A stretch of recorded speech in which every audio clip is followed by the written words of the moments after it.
Balance sheet. The summary is taken from the book Warren Buffett and the Interpretation of Financial Reports by Mary Buffett and David Clark.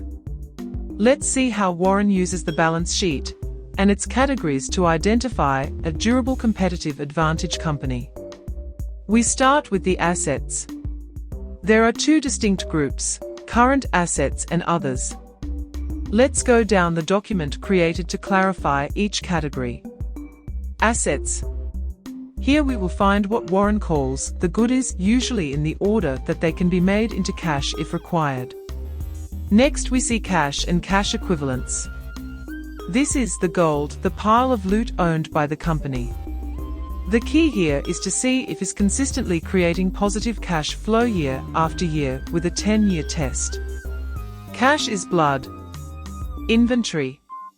The warning here is to find out if it is obsolete. Does the inventory still have value to the company? What does the company need to keep, and what it needs to sell? Receivables. As the name suggests, able to receive. Does it represent money owed to the business, or is there some bad debts that will never be recovered? Total assets. Important in financial analysis. The current ratio is derived by dividing current assets by the current liabilities. The higher the ratio, the more liquid the company is. Above 1 is good. Below 1, the company may be struggling to meet its short-term debts. Plant and equipment. Not having them can be good. These are accounted for at their original cost less any depreciation. Depreciation is the wear and tear cost allocated in the accounting process.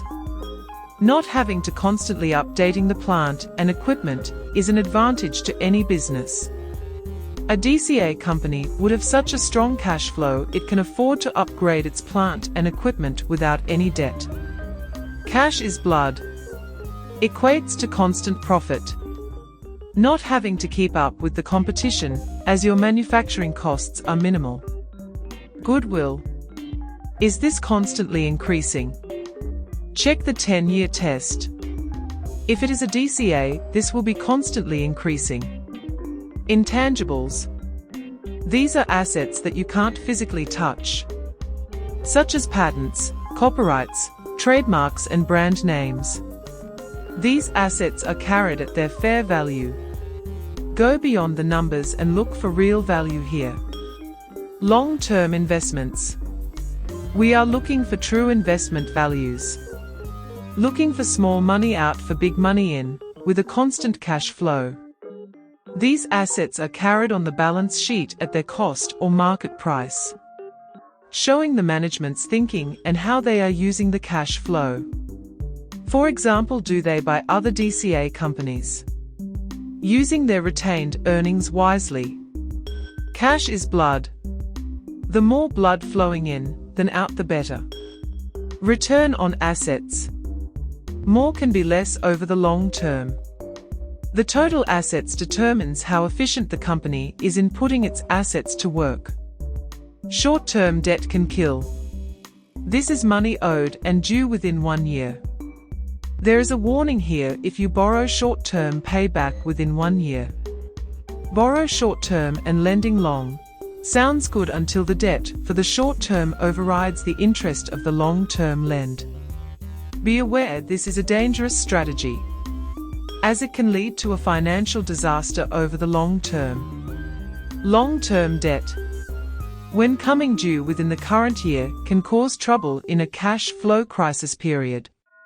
A true DCA company has little to no long-term debt, as it has a positive cash flow to support its operating needs. Great companies don't have long-term debt. Liquidity ratio. By dividing current assets by total current liabilities, can show the liquidity of the company. The higher the ratio, the more liquid the company is. Above 1 is good. Below 1 is bad. The company may not be able to pay its short-term debts. Minority interests. This is an asset bought by management of another company. If they buy more than 80% of the new company, they run the risk of the balance sheet of the acquired company coming into their company's balance sheet. This could cause some concern when looking for a DCA company. Debt to shareholders' equity ratio. The debt to shareholders' equity ratio is found by total liabilities divided by shareholders' equity equals the debt to shareholders' equity ratio.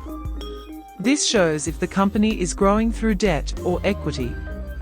A DCA company will use its strong cash flow to finance its operations.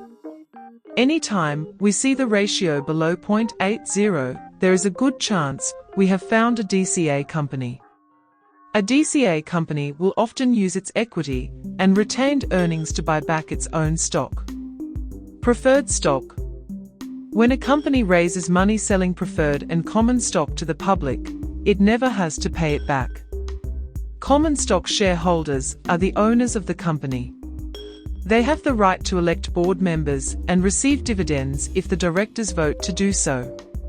If the company is sold, the common stock holders get all the money.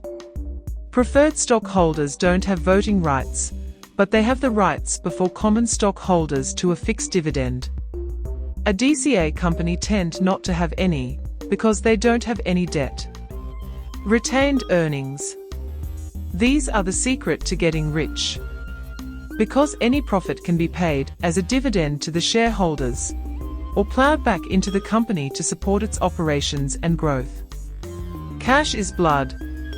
This is like a chicken farmer not eating the eggs, but putting them back to hatch more chickens, to hatch more eggs. The farm grows and continues to grow in the future.